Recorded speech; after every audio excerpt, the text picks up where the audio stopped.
L&T chairman Subramanian నోటికి హద్దుపద్దు లేదు. ఇంట్లో భార్యల ముఖాలు ఎంతసేపని చూస్తారు? ఆదివారం కూడా ఆఫీస్కొచ్చి పని చేయండని ఆ మధ్య అన్నారు. ఆ దుమారం ఇంకా చల్లారక ముందే మరో చీప్ కామెంట్ చేశాడు.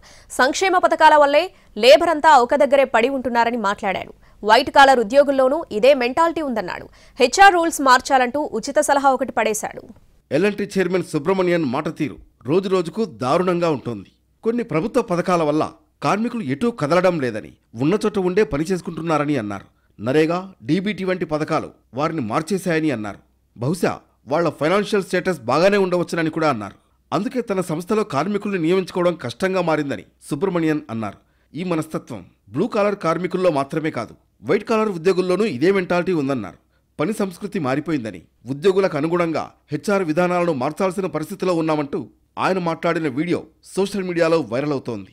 గతంలో కూడా సుబ్రహ్మణ్యన్ ఇలాంటి కాంట్రవర్షియల్ కామెంట్స్ చేశారు. ఆదివారాలు కూడా ఉద్యోగులు పనిచేయాలని, ఇంటి దగ్గర భార్య ముఖం ఎంతసేపు చూస్తూ ఉంటారని, ఆఫీస్కి వచ్చి పనిచేయండి అన్నారు. ప్రపంచంలో నెంబర్ 1గా ఉండాలంటే వారానికి 90 గంటలు పనిచేయాలని వివాదం రాజేశారు.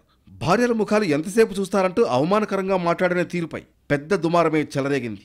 ఆనంద్ మహీంద్రా నుంచి అదార్ పూనావాలా వరకు ప్రముఖులంతా లెఫ్ట్ రైట్ కౌంటర్ ఇచ్చారు. ఆ సంగతి మరిచిపోకముందే మరోమారు కాంట్రవర్సీ కామెంట్స్ చేశారు.